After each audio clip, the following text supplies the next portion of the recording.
when you're challenging yourself and you're pushing into the fear, and then you actually get through it, no matter what the outcome was, and you still realize that you're capable, then it becomes, all right, well, next time that shows up, I know exactly how I might engage with that.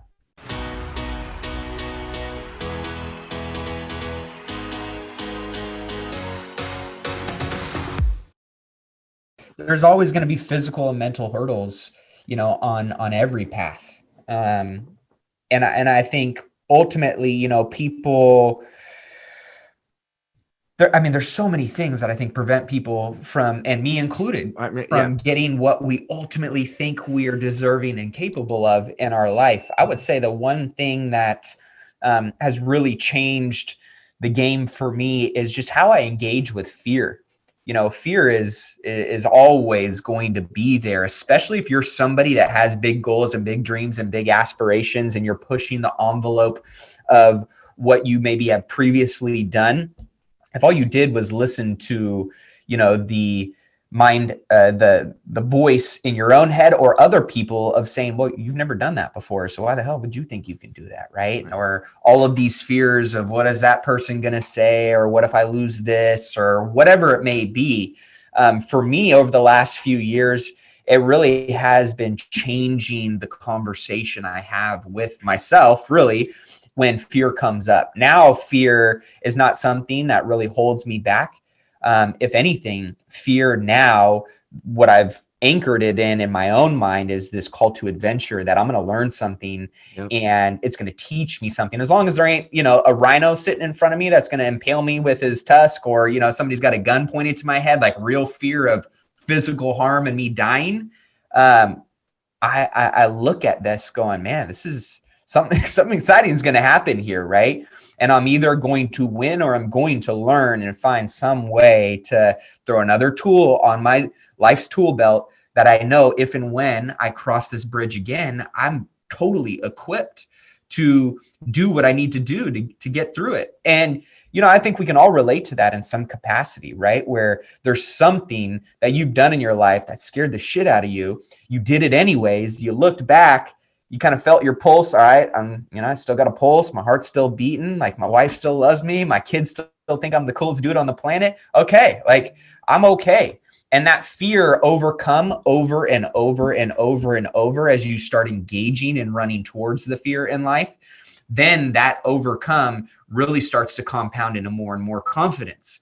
And so when you have a few of those stepping stones in your life, whether it's in your professional journey, or it's in a personal relationship, or it's with your health, right? When you're challenging yourself and you're pushing into the fear, and then you actually get through it, no matter what the outcome was, and you still realize that you're capable, then it becomes, all right, well, next time that shows up, I know exactly how I might engage with that. Yeah. And for me, that's something that I'm constantly, honestly, trying to keep my awareness up around, is going, hey, what's got your heart pumping right now? Like, what's got your hands feeling a little bit sweaty? Like, what gets you a little bit nervous? And as long as it's something that isn't going to be potentially catastrophic to your life, or to your business, or to your relationships, or your health, those are the things that you should be looking out for. Yeah. And then that's where the growth is. So like my values, that there's 5 of them, but it's gratitude. And then the number 2 is growth. All of life is learning. And the, fear is going into the unknown, right? It's the worrying about the future. And, one thing I've also learned in all of my seekings is that the point of most power is right now. And so being present has helped me with that fear, because if you worry about the future, now it doesn't mean not to plan. It's not at a 0, but if I'm putting all my mind into the what ifs, then I'm not living now. And if I regret, or so bummed out about where I was at 31, how many things I was beating myself up at, when I was able to let go of that and be present to, wow, look at all that stuff you did, and look at all the opportunity of the future. Now, what am I going to do right now? And I often say, one of my favorite sayings that a lot of my clients want me to make a t-shirt of, which we're going to finally start putting out some more merch next year.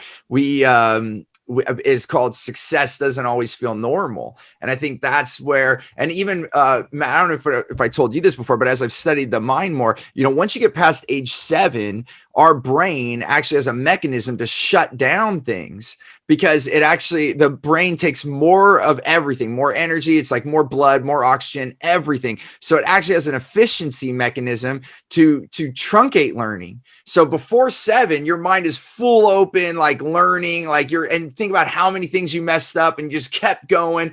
And then we move into this, into the later years, and it's only 7. We only get 7 years of that approximately, so then after that, the rest of it goes back to training your mind to allow yourself to learn, because it really doesn't want to. When you reach for that next thing, and that's the frontal cortex, this is what makes being human confusing. The back of the brain, they call in psychology the reptilian brain, it doesn't want to mess with anything. It's like, we're alive, and then you reach for another $1 million, or you reach for more time with your family, or any of those things that you don't have yet, and then your brain's like, dude, we're alive, like sit the hell down, like we're good, like and then you're like, no, I'm not, and then all these alarms go off in your brain. It's trying to pull you back. And so it's reprogramming that, like what you just said, like you anchor that in your mind, you're reprogramming. And I guess just putting that out there today with everything that we said, I guess it brings this conversation together, is allow yourself to do that. If you really want that, know that your brain is tricking you. Like, so that's why the logic center of the way that the brain, there's still old parts of our brain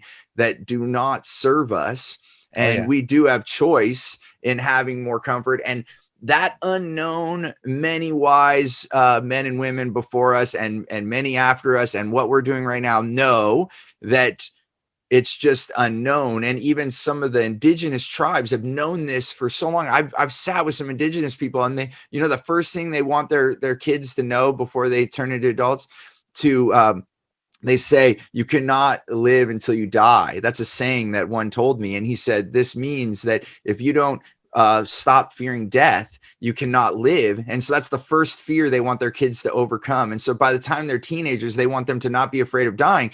And then if you can overcome that, then you can overcome any other fear, is their thinking. And it works. They're doing whatever they want and living the life in fullest, because this is this thing that we have in this body and whatever years we get on this planet.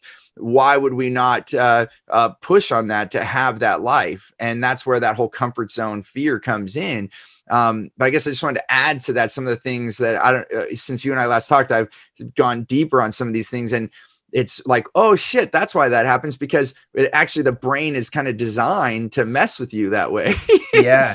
And I love that too, because in some of the spiritual work I've done on myself, and some of the ceremonies and retreats that I've done, that was early on in my, mid to late 20s, one of my biggest fears, which was dying.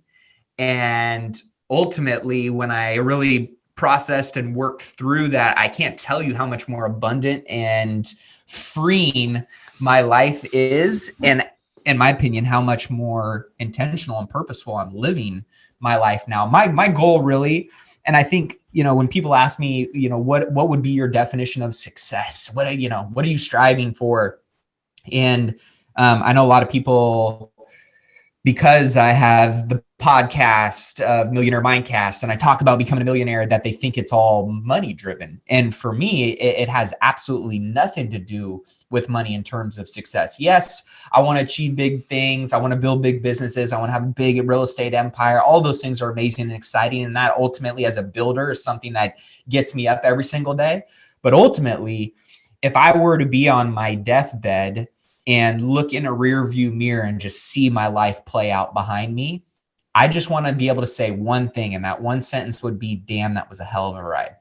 Yeah. Not, oh man, I'm so happy I have $100 million net worth, or I'm so happy that, I achieved these things. It would truly be an accumulation of life experiences with the people that I care about the most, in terms of also being able to make an impact along the way, going, damn, that was a hell of a ride. And ultimately, that's what I try and do every day, is just show up in a way that I know 9 times out of 10, I left it all on the floor that day.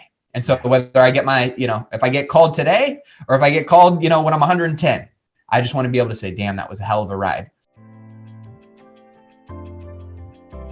Hey there, I want to give you something really big. It's called Clear Path to Customers. It's the way that we get the right language to get the right client. I like to call them your wow clients so that you can have more results, more revenue, more raving fans, and more referrals. And I want to give this to you absolutely free. And all you have to do is go to stevenapolitano.com to check it out, or you can look at the description here. We'll put the details there. As always, remember, choose gratitude and create freedom.